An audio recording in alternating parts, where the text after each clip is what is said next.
राजनीति सरल रेखामा हिँड्दैन, वक्रता नै राजनैतिकको मूल पहिचान हो भन्नेहरूको संख्या बढ्दै गरेको अवस्थामा सुस्पष्ट विचार, नीति र कार्यक्रम साथ एउटा पार्टीको जन्म त्यति बेला भयो जति बेला मुलुक हत्या हिंसाको चरम उत्कर्षमा पुगेको थियो।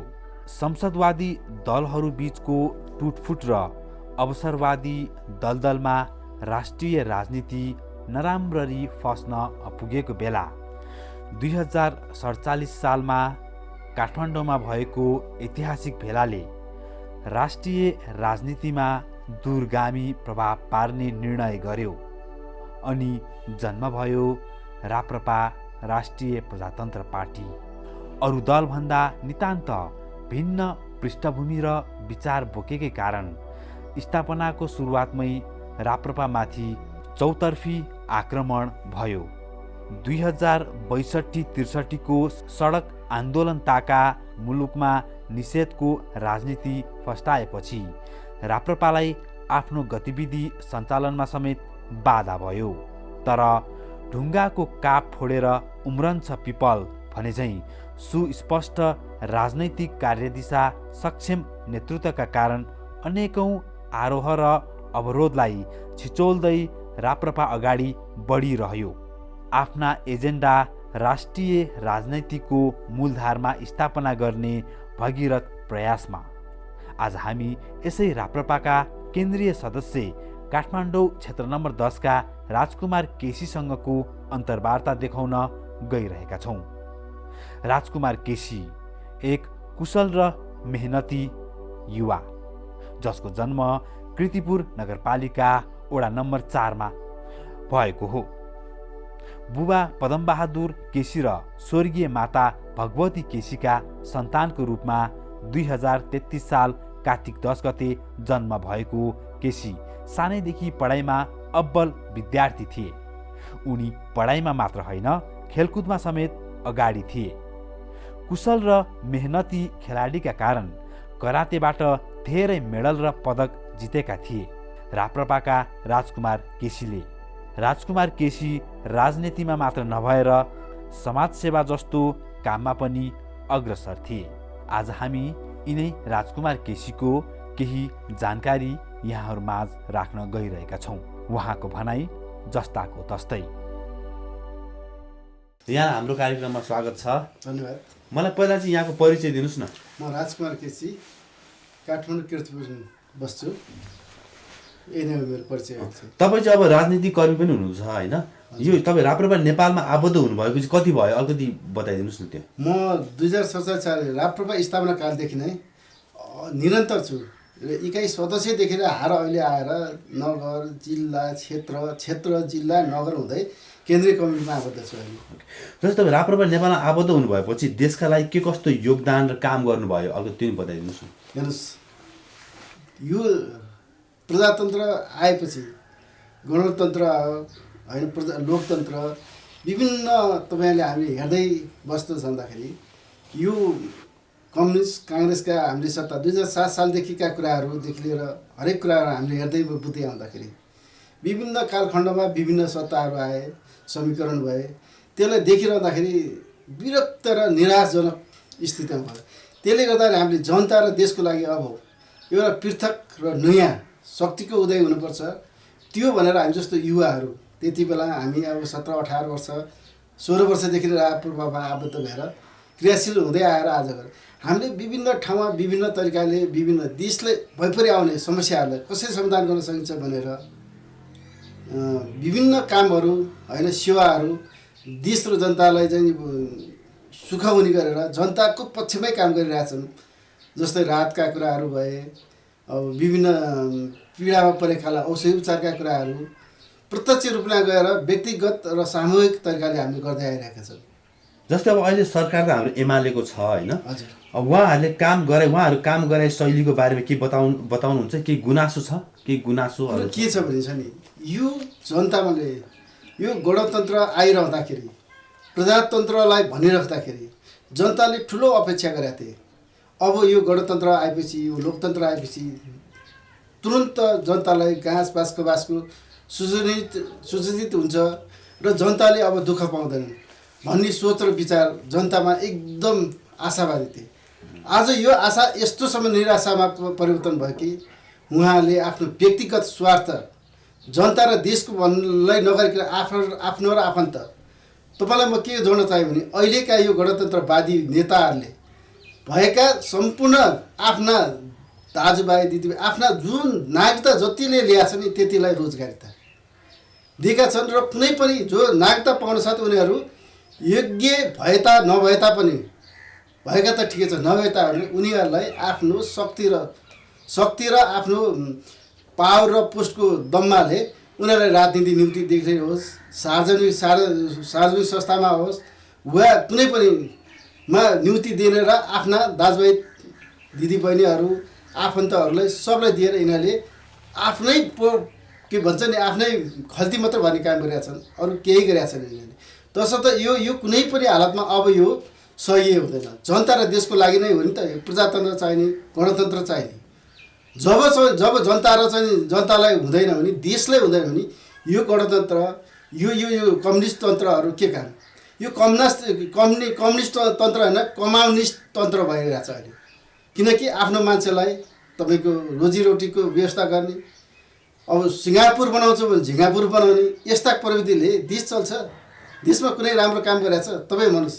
अहिलेको परिवेशमा यो गणतन्त्र आइरहँदाखेरि यो कम्युनिस्ट सरकारले जनतालाई के दियो त? कुनै नयाँ एउटा शिक्षालय दियो, विद्यालय दियो, विश्वविद्यालय बन्यो? बनेन होइन। कुनै नयाँ चाहिँ हाम्रो चाहिँ स्वास्थ्य संस्था बन्यो? बनेन नि। जे संरचना हिजोका थिए प्रजातन्त्र आइरहनुभन्दा अगाडिका जति छ नि ती मात्र अहिले संरचना छन्, नयाँ भने केही बन्न सकेका छैनन्। तसर्थ अब यिनीहरूलाई कसरी कम्युनिस्टले गरेको चित्त बुझ्ने कुराहरू मैले त कतै देखाएको छ? हेर्नुहोस्, न बाटो बनाएको छ, न कुनै पनि सुविधा सम्पन्न जनाएको छ। भएका कल कारखाना जति स्वत ध्वस्त बनाएका छन्। एउटा नयाँ कल कारखानाहरू संरचना भएका छन्। जति भएका छन् भत्काउने र बिगारेर यिनीहरूलाई निजीकरण गरेका छन्। यो अवस्थाले देशलाई कसरी चाहिँ यो कम्युनिस्ट सरकारलाई चित्त बुझ्न सक्छ? म मात्र होइन, कुनै पनि नेपाली जनताले अहिले यो कम्युनिस्ट सरकारलाई चित्त बुझ्ने ठाउँ मैले त देखेको छैन। मलाई त्यस्तो लाग्छ। जस्तै अब देशको अहिले स्थिति हेर्दाखेरि अब देशमा अब कहिले माओवादी आए सरकारमा, कहिले कङ्ग्रेस आए, अब अहिले एमाले सरकारमा छन् होइन। देशको स्थिति अब सरकारमा जो आए पनि अब खासै परिवर्तन भएको त देखिएन होइन। त्यसमा चाहिँ राप्रपाको चाहिँ ध्यान के कस्तो छ? अब यस्तो हो, अबको सुन्नु न, जति व्यक्तित्व आए पनि अब के हो भने सोच परिवर्तन भएन। जबसम्म सोच परिवर्तन, व्यक्ति मात्रै परिवर्तन भएर हुन्न। व्यक्ति परिवर्तन हुन्छ, संस्था परिवर्तन हुन्छ, तर व्यक्ति परिवर्तन भएन अहिले मेरो विचारमा। जस्तै हिजो गणतन्त्र नआइरहँदाखेरि प्रजातन्त्र यही व्यक्तित्वहरू थिए होइन चलाउने। अहिले गणतन्त्र आउँदाखेरि यी नै हुन्छ। यो कस्तो हो भने विकल्प छ नि जनताहरूले खोजिरहेका छन्। यहाँ त कस्तो भयो जस्तो केपीको विकल्प भनेको तपाईँको चाहिँ माधव कुमार नेपाल, माधव कुमारको विकल्प भनेको झलनाथको विकल्प फेरि माधव कुमार नेपाल। यसो गरेर चाहिँ जनताले त्यो सोच र परिवर्तन चाहेका होइन। नयाँ सोच र नयाँ परिवर्तन सहितको नयाँ घाँस कबासको चाहिँ त्यो सुसूचित खोजेका नि जनताले त्यो गर्न सकेका छैन। त्यो गर्न नसकेपछि तपाईँ हामीले के उपलब्धि हुन्छ र भन्नुहोस् न? यिनीहरूलाई विचारमा दिनु पर्यो। जस्तै उदाहरण लागि तपाईँको हाम्रो स्रोत र साधनको युटिलाइज हुन सकेको छैन। हामी भन्छौँ नेपालको हरियो वन नेपालको धाम। ल हेर्नुहोस् त, नेपाल अधिराजको अहिलेको परिस्थिति यो इन्टरभ्यू भइरहँदाखेरि हेर्नुहोस् त कति दौडेर ल्याएको छ, कति जिल्लामा तपाईँको 50-60 जिल्लामा चाहिँ दौडिरहेको छ। त्यसको नियन्त्रण गर्नु पर्दैन? हाम्रो एउटा तपाईँ के म बुझाउन चाहन्छु भने यो देशमा विचार र विवेक भएको नेतृत्व तह भएन अहिले। किनकि एउटा रुख बराबर तपाईँको सिसौको रुखको कुरा गर्दैछु म, साल सिसौ भन्छ। त्यो रुख एउटा रुख बराबर तपाईँको 7 लाख पाउँछ यदि तपाईँले चिरफार गरेर त्यो गर्यो भने। त्यो प्रत्येक वर्ष चाहिँ लाखौँ हजारौँ करोडौँको चाहिँ हारेमा त्यो हाम्रा रुखहरू चाहिँ नि सधैँ जलेर नष्ट भएको छ। समूहलाई संरक्षण गर्न दिएर एक घर परिवार तपाईँको 7वटा 5वटा रुख मात्रै तपाईँले दिनु भने 7-35 लाख हुन्छ।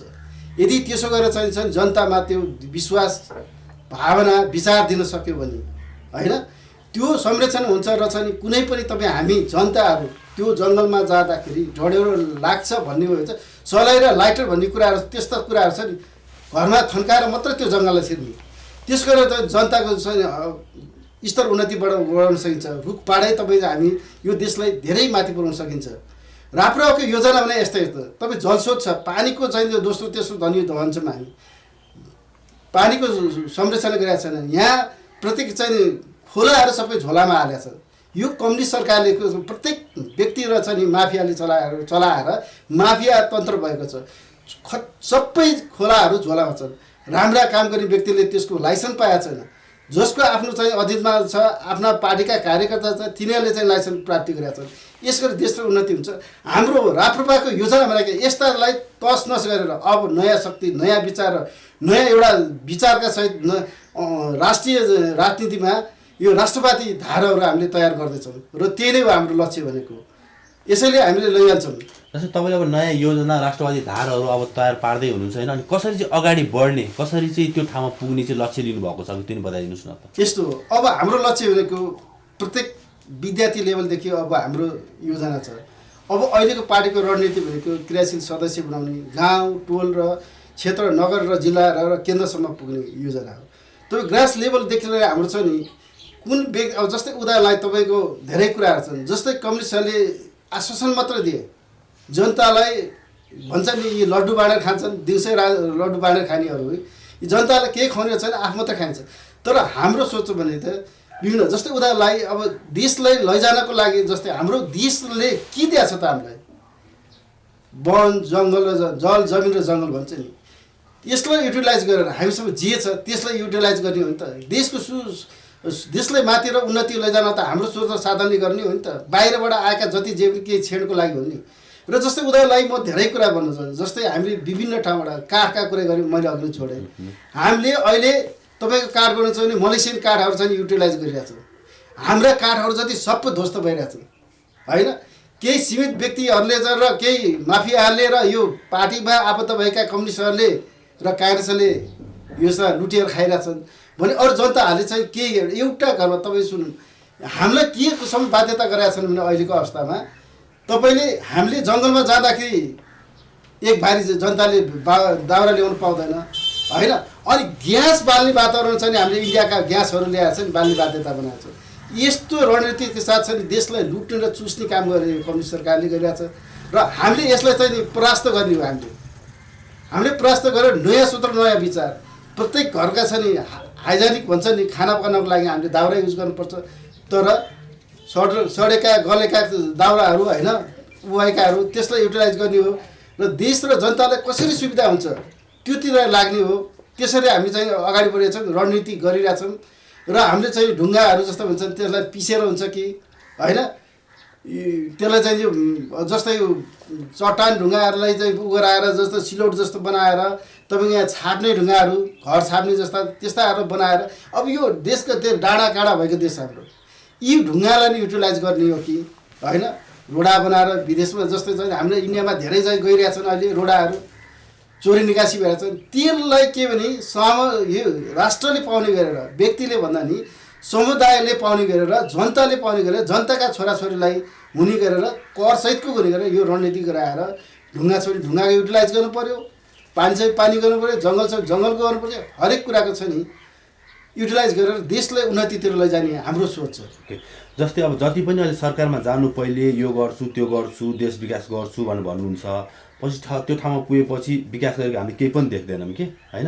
जस्तै अब राप्रपाले पनि पछि जनताको मन जित्न सक्छ, विकास गर्न सक्छ देश भनेर के चाहिँ ग्यारेन्टी दिन सक्नुहुन्छ, कसरी भन्न सक्नुहुन्छ तपाईँ त्यो पनि भन्नुहोस् न। यस्तो हो, यसलाई हिजोका कुराहरूलाई हामीले, हिजोका इतिहासलाई, अब आउने वर्तमानलाई हामीले कसरी चिरफार गर्ने, त्यही कुराहरू प्रत्येक जनतामा अहिले वितृष्णाको कुरा नै हेर्ने हो। जब एउटा कुरा गर्ने काम अर्को गर्ने होइन। त्यसले गर्दाखेरि जबसम्म जनतालाई जुन मैले बुझाएको कुराहरू नि यी साधारण बुझाएँ, यसलाई चिरफार गरेर अब जनतामा प्रत्यक्ष गएर जनताले नै सुशासन गर्ने हो नि त। यहाँ नेताले मात्रै गरे कि अब जनताका मन्दिरबाट चाहिँ यस्ता कुराहरू ल्याउने हो र उनीहरूकै साथमा गएर गर्ने हो हामीले। यो हाम्रो लक्ष्य भनेको जबसम्म जनतालाई, जनताका छोराछोरी, पिल्सेका होइन, उत्पीडितमा भएका जनजातिहरू होइन, यस्ता व्यक्तिहरूबाट नै हामीले लैजाने हो र साथमा बसेर काम गर्ने हो। तसर्थ त्यही तरिकाले नै हामीले देशलाई र जनतालाई सूचित गर्न सक्छौँ। अहिलेसम्मको जनता र देशको लागि राजनीति नेताहरूले नेतृत्व तहमा पुग्नेहरूले कसैले चाहिँ जनता र देशको लागि गर्न सके जस्तो लागेन मलाई पनि। तसर्थ हामीले त्यसलाई नै अब चिरफार गरेर यी जनताहरूमै छिर्ने हो र जनताहरूबाट नै सुशासन गराउने हो। अब तल्लो लेभलका कार्यकर्ताहरू माथि जानुपर्छ र त्यो अवस्था भएछ। म अझ के भन्छु, 40-45 वर्षको उमेर भनौँ नि, अझ 16, 17, 18देखिका नेतृत्व गरेर नैतिक शिक्षा सहितको राजनीतिक शिक्षा दिएर अगाडि बढाउने र यीहरूबाटै चाहिँ देशलाई समृद्धि बनाउने हाम्रो लक्ष्य छ। जस्तै एउटा यहाँले लेख्नुभएको रहेछ, जस्तै करुवा चोर जेलमा जनता र देशलाई लुट्ने चाहिँ सत्तामा, होइन? त्यसको बारेमा अलिकति बताइदिनुहोस् न। ल, जस्तै उदाहरणलाई हेर्नुहोस्, अहिलेको कुरा गर्नुहोस् न, जुन एउटा करुवा चोरी वा साधारण चाहिँ चोर्नेहरू, उदाहरणलाई साना फटा काम गर्नेहरू अहिले प्रत्येक उसमा यिनीहरूलाई कटखडा गरेर कानुन र सम्मत नभए नै विभिन्न थिचपिच गरेर यिनीहरूलाई चाहिँ जेलमा पुर्याएको छ। अहिले हेर्नु, देशै लुटेकाहरू, होइन? त्यस्ता व्यक्तिहरू, जस्तै उदाहरण लागि तपाईँ हिजो हेर्नुहोस्, हिजो चाहिँ आफ्ना श्रीमती मार्नेहरू सत्ताग्रह शक्तिको उसमा अहिले बाहिर निक्लिया छन्, होइन? देखिराख्नु छ, हामीले देखाएको छौँ। हिजो पत्र पत्रिकादेखि लिएर प्रत्यक्ष टेलिभिजनदेखि लिएर जस्ता नेतृत्व गर्नेहरू, नेता चोर भनाउँदाहरू छन्, हामी जस्ता नेतृत्व गर्ने पनि मानौँ न, यी मध्येका छन् एउटा राजनीतिक पहुँच भएका व्यक्तिहरूले।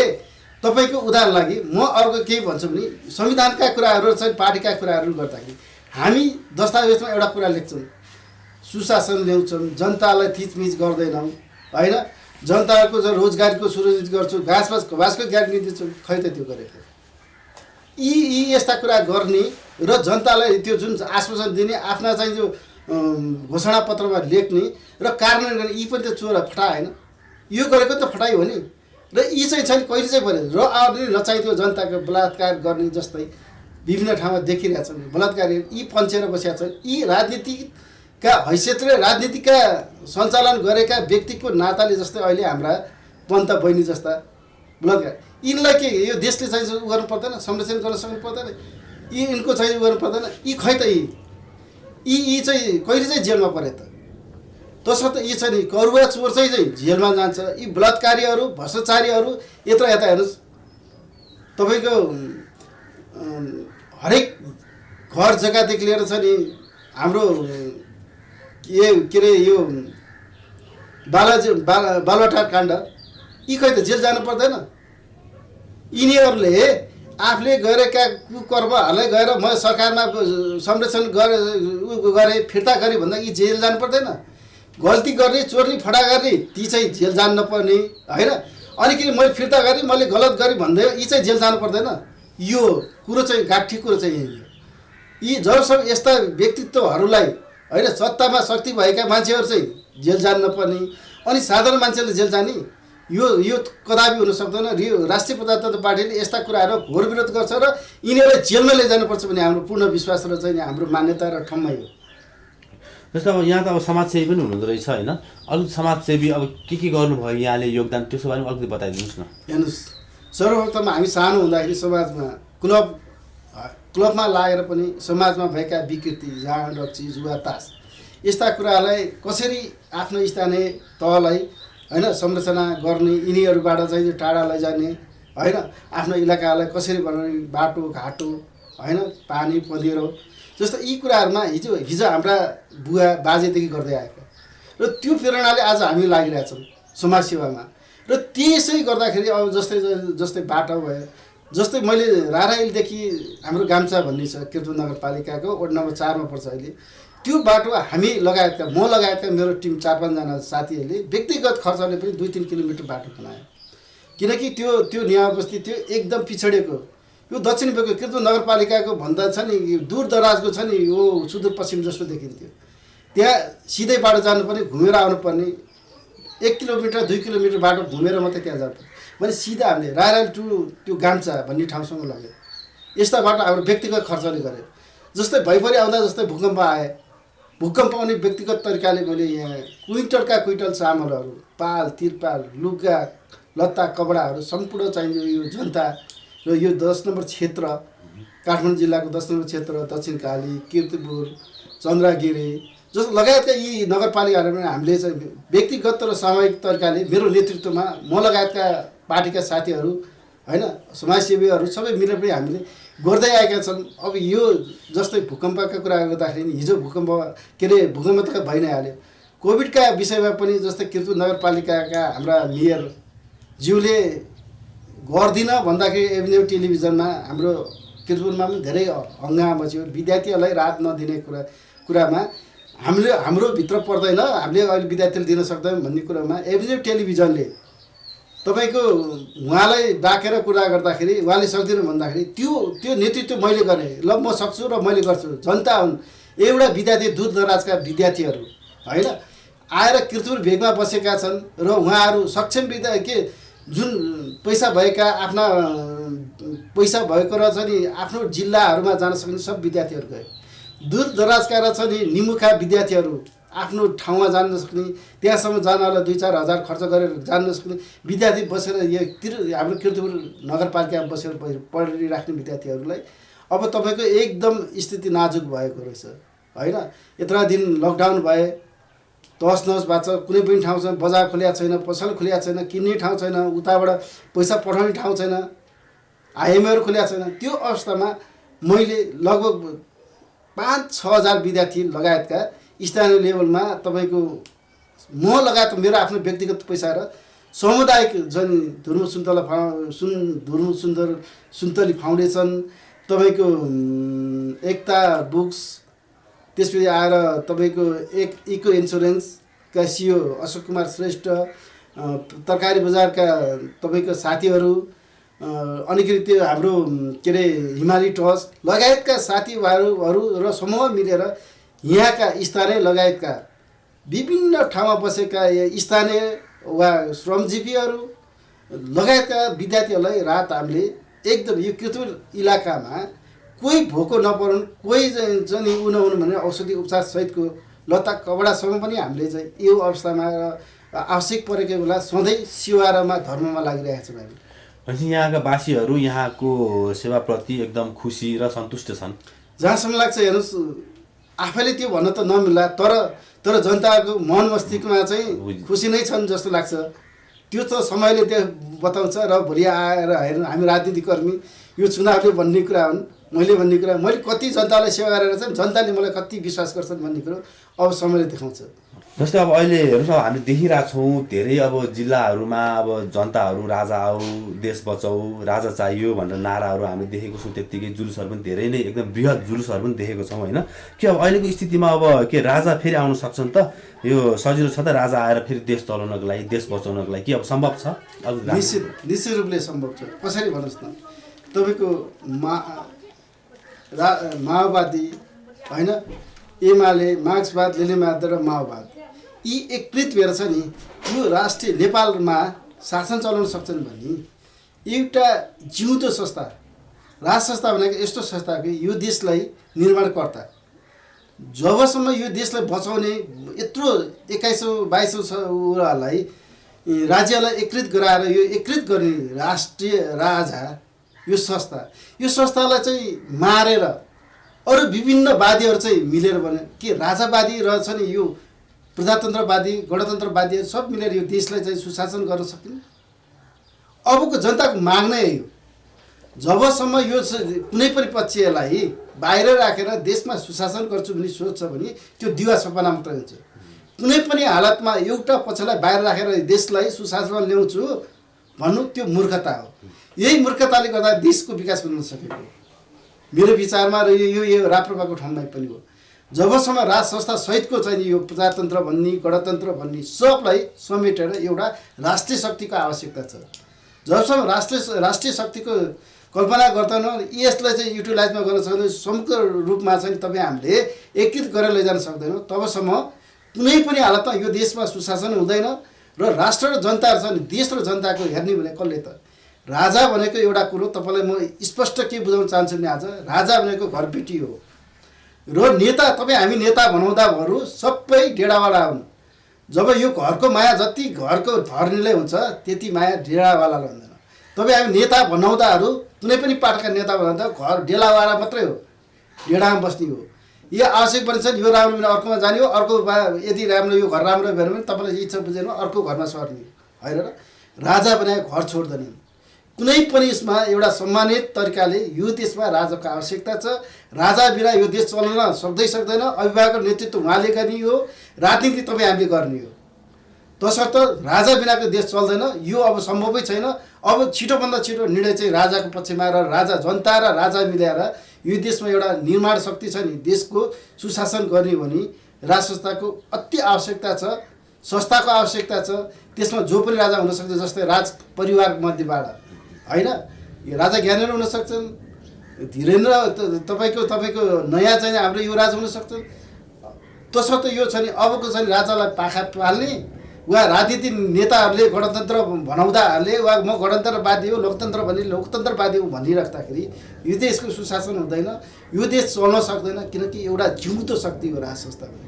तसर्थ यो संस्थालाई पनि अगाडि बढाएर देश अगाडि बढाउनुपर्छ भन्ने मेरो चाहिँ मान्यता। जस्तै अब हाम्रो देशमा त दलहरू धेरै छन् होइन, राप्रपा चाहिँ अब सरकारमा आएपछि राप्रपा मात्रै मिलेर अरू दलले केही सहयोग गरेन भने पनि राप्रपालाई एकदम गाह्रो हुन्छ, अगाडि बढ्न सकिँदैन होइन। जस्तै मैले भन्नु खोजेँ के भने मदन भण्डारीको एक्सिडेन्ट भयो, अहिले सरकारमा हाम्रो उहाँकै हुनुहुन्छ, छानबिन किन भएन? त्यो एउटा कुरा त्यो राख्छु। जस्तै अब राजाको त्यो जुन घटना भयो नि, अब चाहेको भयो त्यो घटना पनि छानबिन गर्न सक्ने, त्यो कुरा चाहिँ किन छानबिन भएर त्यो पनि बताइदिनुहोस् न मलाई। हो हेर्नुहोस्, यो दुर्भाग्यको कुरा पनि यही तपाईँको तपाईँलाई म माओवादीदेखि जोड्न चाहे। काङ्ग्रेसले सत्ता सञ्चालन गरिराख्दाखेरि हिजोको 40 बुधे माओवादीहरूले आफ्नो चाहिँ यो अवधारणा लिएर प्रधानमन्त्री कार्यालय गएर तपाईँ बुझाइराख्दाखेरि शेरबहादुर देउपालाई बुझाइराख्दाखेरि उहाँले आफ्नो चित्त नबुझ्दाखेरि उहाँ जङ्गलमा जानुभयो 40 बुधा लिएर। त्यो जब 40 बुधा भयो, यहाँ 10 वर्ष जनयुद्ध भयो, तपाईँको 27,000 चान्चु हाम्रा चाहिँ सर्वसाधारण जनताहरू मरे। सत्तामा आउँदाखेरि म त हजुरलाई के जोड्न चाहेँ भने यो हाम्रो टेलिभिजन मार्फत के प्रश्न गर्न चाहेँ भने यो नेताहरूलाई अहिलेका गणतन्त्रवादी बनाउँदा प्रचण्ड कमरेड र तपाईँको बाबुराम कमरेडलाई मैले के सोध्न चाहेँ भने तपाईँहरूले जनतामा पटक पटक प्रधानमन्त्री बन्दाखेरि तपाईँले यो 40 बुदामा जनता र देश र जनताको लागि कति बुदा घटाइदिनु भयो र देश र जनताले कति बुदाबाट तपाईँहरू छ नि सूचित गरेर जनताले पाए? अहिलेसम्म 1 बुदा घटाउन सक्नु भएको छ उहाँले? छैन नि। यो त ध्रुव सत्य कुरा हो, तपाईँहरूले बुझ्नुपर्ने कुरा हो। त्यस्तै तपाईँको पटक पटक जस्तै मदन भण्डारीका कुराहरू तपाईँले उठाउनु भयो वा हामीले जनताले उठाउँदा मदन भण्डारी जस्ता महान नेता कम्युनिस्टका छ नि सूत्रधारलाई अहिले उहाँहरू मरिराख्दाखेरि जीवराज आतिर मदन उहाँहरूको मृत्यु भइरहेको छ, उहाँको हत्या वा चाहिँ जो एक्सिडेन्ट भइराख्दाखेरि उहाँकै मिसेस श्रीमती राष्ट्रपति, देशको प्रमुख राष्ट्रपति भइरहनुहुन्छ, के उहाँले चाहिँ यसको चाहिँ छानबिन गर्न सक्नु पर्दैन? जबसम्म राष्ट्रपति जस्ता यस्ता आफ्नो शक्तिशाली 1 नम्बरमा पुग्नु भएको छ भने उहाँले आफ्नो श्रीमानलाई को हत्या वा एक्सिडेन्टको कुनै कुराहरू पत्ता लगाउन सक्नुहुन्न। तपाईँ हामीले जनताहरूले चाहिँ के अपेक्षा गर्ने यस्ता कम्युनिस्टहरूबाट? तसर्थ जस्तै यो कुरा छ नि, जस्तै राज संस्थाको कुरा, मृत्युको कुरा गर्नुभयो। हेर्नुहोस्, तपाईँलाई स्पष्ट थाहा छ कि जनताहरूलाई सबै थाहा छ, अहिलेका मानौँ न सबै जनतालाई चाहिँ हत्या भएकै हो। नेपालमा राज संस्थाको पूर्ण रूपले हत्या भएकै हो र गरेकै हो। यो सत्ता रहिँदाखेरि काङ्ग्रेस पनि थिए त्यसमा होइन, गिरिजाबाबु नै प्रधानमन्त्री हुनुहुन्थ्यो भने गिरिजाबाबु प्रधानमन्त्री भइराख्दाखेरि पछि नै हुनुभयो, काङ्ग्रेसले त्यत्रो सत्ता छाडे नेकपा एमाले गए कि उहाँले अहिलेसम्म त्यो पत्ता लगाइदिनु पर्दैन? राष्ट्रिय प्रजातन्त्र पार्टीको जब हाम्रा हातमा चाहिँ यो सत्ता र शक्ति आउँछ, यस्ता कुराहरूको हरेक कुरोको चिरफार गरेर चाहिँ यिनीहरूलाई कुनै पनि हालत हामीले जेल हालेरै छाड्छौँ। यस्तो राम्रो देश वीरेन्द्र जस्तो यो देशमा भक्ति शक्ति भएका होइन यस्ता सोधा राजालाई को सन्तान नाश गरेर यिनीहरू राज्य सत्तामा आएर आज अब फेरि म नयाँ राजा बनिरहेको छु। तसर्थ यस्ता राजाहरूलाई ठिक लाग्नु पनि हामी सत्ता आउनुपर्छ र हामी जस्तो युग आएर यसका छानबिन गर्छन् लेखेर राख्नुलाई आज यो मितिमा यो मैले राजकुमार केसीले बोलिराख्दाखेरि कुनै पनि हालतमा यस्ता काम गर्नेहरूलाई यो देश र जनताले छोड्दैन र हामीले पनि छोड्नेवाला छैनौँ र कुनै पनि हालतमा अब यसैको लागि पनि हामी सत्तामा जानुपर्छ, हामीले एकीकृत हुनुपर्छ। राष्ट्रवादी शक्तिहरू एकीकृत भएर यस्ता फटा चोर भ्रष्टाचारीहरूलाई यो देशबाट निश्चित यसलाई समाप्त पारेर अब यो देशबाटै लखड्नुपर्छ यस्ता हालत भन्ने हाम्रो ठम्मै छ। अब जनताहरूले पनि धेरै आश्वासन पाए है, जो आए पनि यो गरिदिन्छु त्यो गरिदिन्छु भन्छन्, कुनै सुखको काम अहिलेसम्म भएको छैन होइन। कार्यक्रमको अन्तमा चाहिँ तपाईँले के भन्नुहुन्छ एज अ राप्रपा नेपाल बाट चाहिँ के भन्नुहुन्छ तपाईँले? हेर्नुहोस्, मैले हिजो अघि पनि तपाईँहरूलाई जोडिसकेँ। अन्तमा गएर म के भन्छु भने हेर्नुहोस्, यसैको लागि नै हो घाँस बाँस कबासको ग्यारेन्टी दिने। अब हामी जस्तो युवाले देशको सत्ता र बागडोर सम्हाल्नुपर्छ।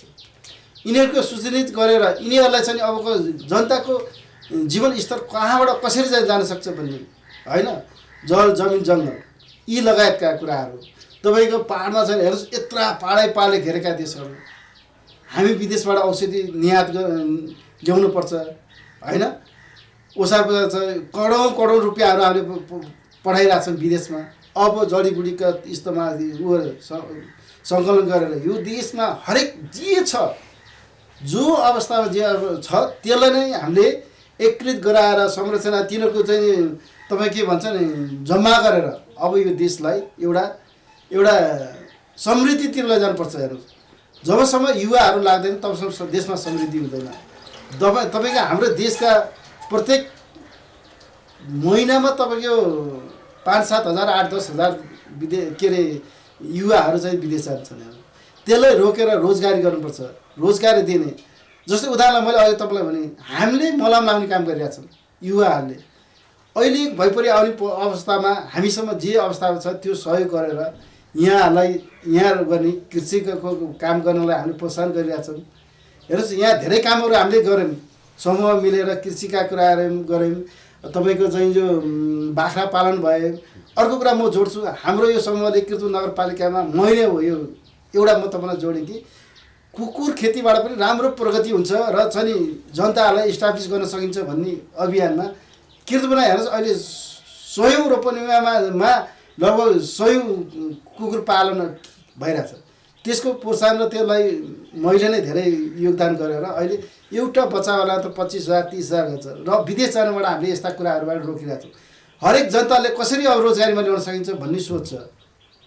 गाई पालन गरेँ मैले, जनतालाई नि दिने काम, बाख्रा पालन गऱ्यौँ होइन, यही कृषि भेगमै गरेका छौँ। हामी कृषिमा आबद्ध छौँ। हामी आमूल परिवर्तन गर्नुपर्छ भनेर बाँझोलाई गर्न दिएको छैनौँ, गरिरहेछ। म लगायतका साथीहरू टिमले गरेका छौँ। हामीले यसैबाट चाहिँ जनता र देशलाई हाम्रो समृद्धि बनाउन सकिन्छ। मेरो विचार चाहिँ यही छ, यसै गरी जानुपर्छ। तपाईँ हाम्रो एकजुट भएर राष्ट्रवादी, अब अन्तिममा के भन्न चाहन्छु, राष्ट्रवादी शक्तिहरू नै एकजुट हुनुपर्छ। तपाईँ हिजो जहाँ जे गए बिर्सेर गए पनि अब एकीकृत भएर यो देशलाई समृद्धितिर लैजान लागि हामी एकीकृत हुनुपर्छ। हिजो बाटो बिराएर जो जहाँ गए पनि अब एकीकृत भएर आउँ। तपाईँ हामी मिलेर हातेमाल गरेर होइन, जे जस्तो अवस्था जे छ तपाईँसँग त्यो लिएर आउँ होइन। जसले जे दिन सक्छ त्यो राष्ट्र र जनतालाई दियौँ र हामी समृद्धितिर लाग्नैपर्छ। अब देश यति नै यस्तो गऱ्यो भने ढिला भयो भने तपाईँ हाम्रो देशमा अब कसैले रोकेर रोक्न सक्दैन। देश सोमालिया बन्न सक्छ होइन। देश स्थिति नाजुक छ। तपाईँ अब एकजुट हौँ। अब विदेश जानेहरूलाई पनि रोकथाम गरौँ। तपाईँ हामी युवाहरू बाहिर भनौँ नि यसैमा बसेर अब सङ्घर्ष गर्नुपर्छ। तपाईँहरूले नेताले गरेन भन्दाखेरि नि अब त्यो नेतृत्व तपाईँहरूले गर्नुपर्छ। तपाईँको काँधमा आछ। तपाईँहरू जबसम्म साथ दिनुहुन्न, शक्तिमा तपाईँ आउनुहुन्न, यो देशमा कसैले केही गर्दैन। प्लिज आज म विनम्र आग्रह तपाईँहरूलाई के गर्छु भने तपाईँहरू वेलकम, स्वागत छ, आउनुहोस्। तपाईँ हामीले हातेमाले गरेर यो देशलाई बचाउनुपर्छ। बचाउनलाई तपाईँहरू अब देश विदेश जहाँ जे पनि स्किल जे छ त्यो लिएर आउँ र देशलाई अब बचाउँ र बनाउँ र घाँसपात कबासको सम्पूर्ण जनतालाई सुचिन्हित गरौँ। यही नै मेरो भनाइका साथ यहाँले मलाई समय दिनुभयो, मेरा केही कुरा राख्ने मौका दिनुभयो। यस टेलिभिजनलाई धेरै धेरै मुरी धन्यवाद।